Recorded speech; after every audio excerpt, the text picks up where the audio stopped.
Hey beautiful people, Lulu here. I wasn't going to do a reading today because I want to just spend time working on my new project that I'm working on and get that ready. But the rain is falling and I just thought I'll come in and pull a few cards for you guys. Wow, one just fell out on the floor. So let's just see. The rain is very soothing. Okay, let's just see. I've got the Angel Therapy deck here, so I want to see what card comes through.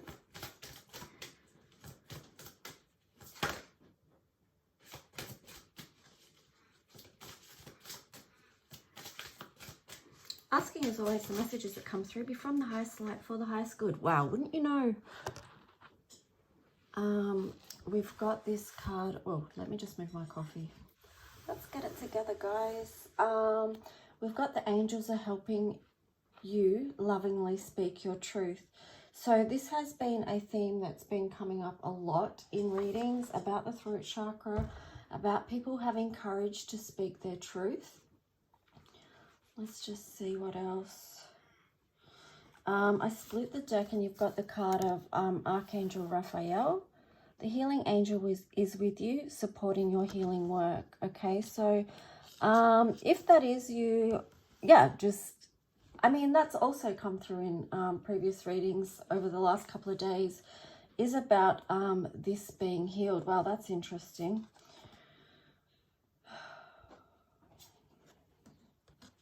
I split the deck here. You've got the card of Twin Flame. So I've kind of been looking a lot into the divine counterpart path as well. But, you know, you could also relate this to a high-level soulmates, but just a strong connection. This could be what this truth is about. Listen to the rain now. Because these connections can be quite confusing and they do involve a lot of different feelings at different stages. It's a lot to go through. So, damn, past life issue was the next one there. It's a lot to go through and there's a lot to it. So it can be quite confusing. But I would say that healing is an important aspect with Archangel Raphael there. And also checking in with your energy centers. So here they've said about the throat chakra. But it could also be the base chakra as well. Because what happens in these connections, like with the divine counterpart one, you can actually just, even though these are intense connections to begin with and feel very strong draw towards each other, what it actually does is you end up triggering each other's wounds.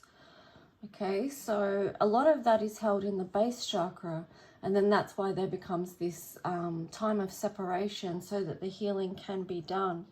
So just know that if that is you, it's interesting. Let's just go with this story. I'm just going to use this deck. I did grab two other decks, but we'll just stick with the angels because some of you may feel like you do need angelic assistance with this.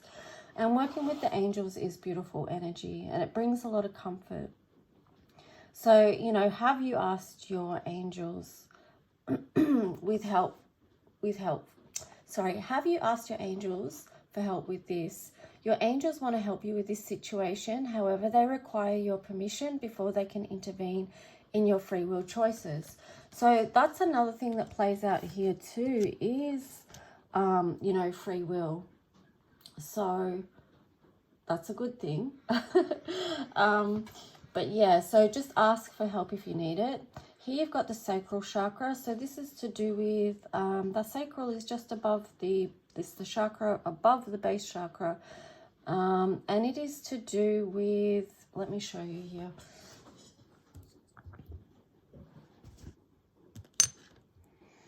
It is to do with our sexuality and our creativity, our bliss. And here it says, you are highly sensitive to chemicals, additives, processed foods, and energies right now. Respect your sensitivities by avoiding harsh items, situations, and relationships.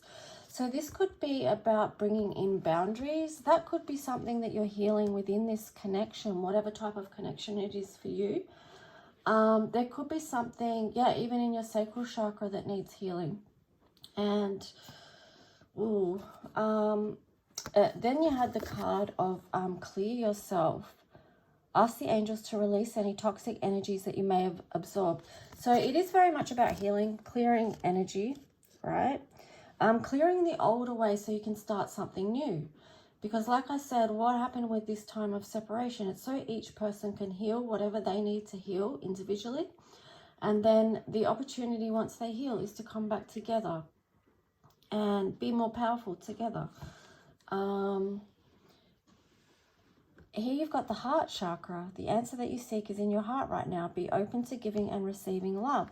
So this is part of what we're balancing as well, is about being able to give and receive. Because if we've got the unhealed parts of ourselves, then that can make it difficult. We may feel like we have to hold on to something. We don't have enough to give. We've got to hold our energy to ourselves, or there's fear there playing out. So that could be in the solar plexus, you know, like I don't have enough, or I'm not enough, or I need to keep myself hidden, or, you know, whatever it is. It could be so many different, you know, self-denying or self-sabotaging beliefs.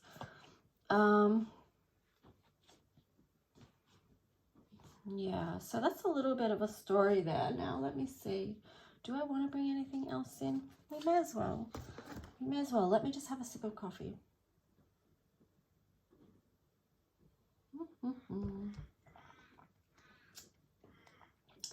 I'm just looking to see what tarot to use. I've got most of my, well, not most of my decks. I've got a lot of my decks in my car still. So, which is where they will stay, because I will be back in my car soon. All right, which tarot? Which tarot? No, I'm not going to go tarot. I'm going to stick with the decks that I chose. So this next one is Sacred Journey into the Animal Realms. Let's see what comes out here. So yeah, just supporting yourself with healing, clearing your energy. There's many ways you can do that. You can do it with sound healing. You can do it with EFT tapping. You can do it with sage, Palo Santo, you know, water. There's so many different ways you can clear your energy. Prayer. But yeah, let's just see. Nature, you know, whatever your practice is that works for you. All right, let's see what else to this message. But yeah, this is, I love that it's focused on the heart chakra card, because this, and I just saw 757, this is about leaning more into working from that space.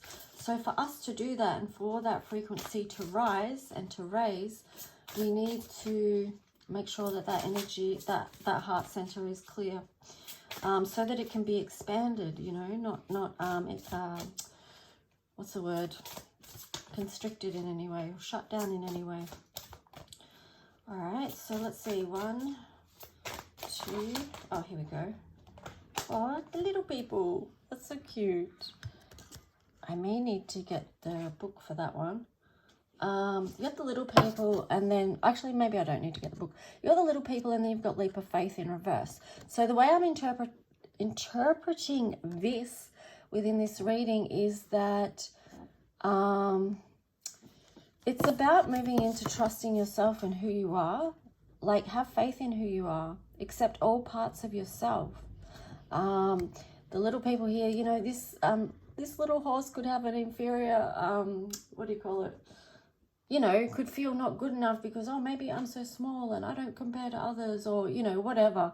That's not really the meaning of this card, but in how I'm seeing this reading, it's like, you know, believe in yourself, in your power, like your authenticity, be able to stand in that, to be able to heal, because when we heal, we accept all parts of ourselves.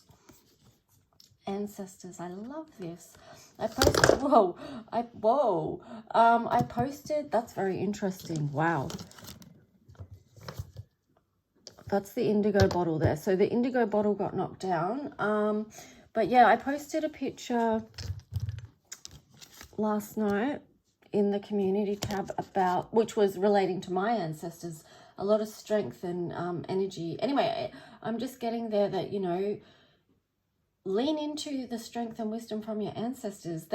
Our ancestors help us know who we are and why we are the way we are and what we're made up of. They can help us step up into our true power as well, instead of shrinking or hiding away. Actually, I'm interested to see what the little people says now that I've said that. But it's interesting here because on the bottom of the deck, it had Reclaim Magical You. So this is a lot about healing so you can step into your true authentic self, and taking us back to the start of the reading, you know, with these connections, that's what they're about. Okay, that finally was sinking into me yesterday when I was talking to a friend. It's just like, oh, yeah, that realization that that's why we go through so much, and it's so intense and involves so much feelings and, you know, whatever it involves, it's doing the deep work because it wants us to fast track our ascension process, our healing process. And the way we do that is through, you know, sometimes it's through challenge and heartache that's really, really hard going for us and for our hearts. And yeah. Anyway, let's see. What was I going to do? I was going to look up little people. The little people. Number 94. I don't know if this... Let's just see. Oh, magic afoot, adventure in nature, communication with fairy realms, childlike, innocent and joy, trusting in the unseen, intuition. Okay, so this comes today to ask you to trust in your intuition. The fairies and other sacred realms commune with us so subtly. To converse with them, we have to trust in what we intuit. As children, we naturally connect with the unseen realms, but by the time we're adults, most of us had whittled away our magic selves. We did this to fit in so that those who'd forgotten who they were did not mock or ostracize us. Gradually, our surrender to the mundane closed these magical doors, and the little people existed only in our imagination. Well, throw open those doors again. Reclaim your magical self. Heed not the ways of those whose lights shine so dimly they are unable to see. Trust instead in the holy voice within. Seek out enchanted places in nature where the little people live. They are beckoning you hither. I love that. And that's so perfect too, because of this card that followed that said reclaim. You know, open those doors back up to, this is about who you came in here as, who you are truly meant to be, showing up as. And I feel like too, in relation to this reading, it's about trusting, because it said a lot about trusting your intuition and things that you see in the unseen. And that kind of happens with things like what I was saying with the counterpart connections, those kind of divine connections. You may not have anything to go off, but the synchronicities, the signs, the feeling, the knowing. You may have no evidence in the 3D physical realm, which makes it very challenging. So you have to have a certain amount of faith in what you know, and then also in yourself. So yeah, that's that.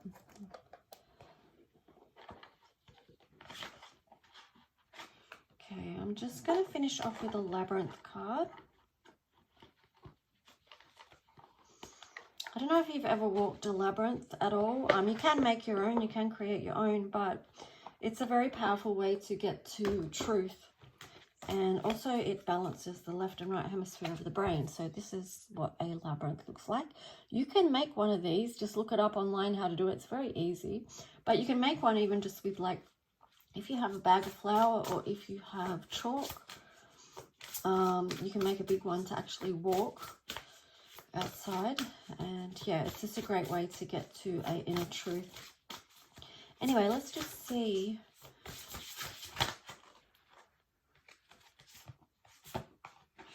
Alright, I'm just going to show you. We've got a fair few cards slip out here. Oh, I've got too many. Alright, hang on. Alright, so I'll show you the first three that came out here. You've got yourself, others affect your life, redefine your personal boundaries. So within any type of connection or relationship, our boundaries are important. Who we allow in, how close to us do we allow them in? Yeah, who's closest and who's sort of on the outside. So again, you know, boundaries are boundaries, they're not walls. And we need to, as we balance ourselves and what feels right for us, we can adjust our boundaries accordingly. This is balancing the divine feminine and masculine energy. No, there it says, nurture your masculine and feminine sides, bring them into balance, okay?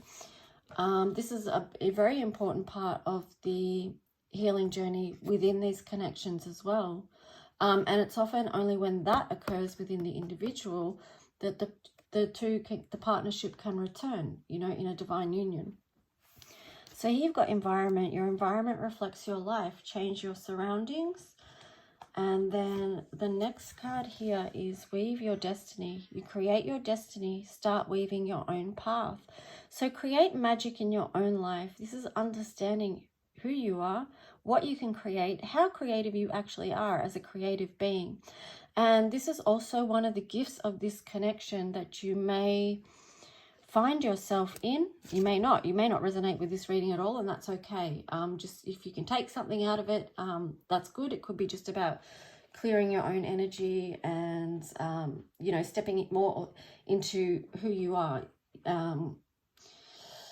the authentic you. Either way, what I was going to say though is this weave your destiny card. This is, you would be understanding more if you've been, say if you're in that time of separation and you've been doing your healing week. Wow, I actually have done healing weeks before. Anyway, that's another story. But like, yeah, you will be understanding more about the intricacies of your life, your healing, your experiences, your connections, not just in this realm, but in the others. I'm getting the words magic weaver here. And yeah, I like that this card's next, awareness. You are at the gateway. Open yourself to awareness. I'm just getting the words. There's so much more. There's so much more here. There's so much more to us. There's so much more to the other person in this connection as well. So be open. When I say be open, I'm like, when you clear your energy centers, you heal your heart chakra, you have an open heart, you're more able to have unconditional love for yourself, for the other person, for the situation. You allow space and room for them to grow and for yourself to grow. You have compassion for yourself, no matter where on the path you are and no matter where on the path they are. This is the wisdom. You see the owl peeking there, and the light from the sacral right behind that. That's you know, there's a light in the middle there that's shining. So it's deep. This is deepening the connection. If you can come to this place and this space and move out of confusion, because I split the deck, you've got the card of confusion here, and like I was saying, these connections can be very confusing. That's why you may find that you need to get support or learn more about what it is that you're going through. And then straight after that, you've got this card of unity. With confusion, like when I say learn more, it's because education is empowerment. Once you know information, it can help pull you out of confusion or out of not understanding why you're feeling the way you are, or why or what's going on for you. You can sort of, yeah, pull yourself out of that confusion, and then be also at the same time strengthened, because you know you're not crazy, you know you're not delusional. Yeah, you can sort of align more with your truth, and you know that would help with your solar plexus. And then this card, unity. You are on a journey of ever increasing growth. Move towards unity. So that's the process, you know, between from confused and then healing and then unity. And in the middle there you put that balance card, and then all the chakra energies there as well. And yeah, I think I'm going to leave it there because oh no, I'm not. We're going to go back to the start. But unity is a place where it's good to reach if you can. And then you've got speak your truth. Be honest with yourself and others. Speak your truth at all times, okay? So speaking your truth does take strength and courage, but at some point in our lives we all get to that place where we come to that point where we just have to speak our truth. It cannot be contained anymore. And I love that you can see in the background there these blue throat chakra, and you know, you've got your throat chakra, your third eye, and then also your crown chakra energies there. So the higher chakras bring the wisdom down to support you in speaking your truth. Anyway, guys, I hope you enjoyed this little reading, and I'll talk to you soon. Bye.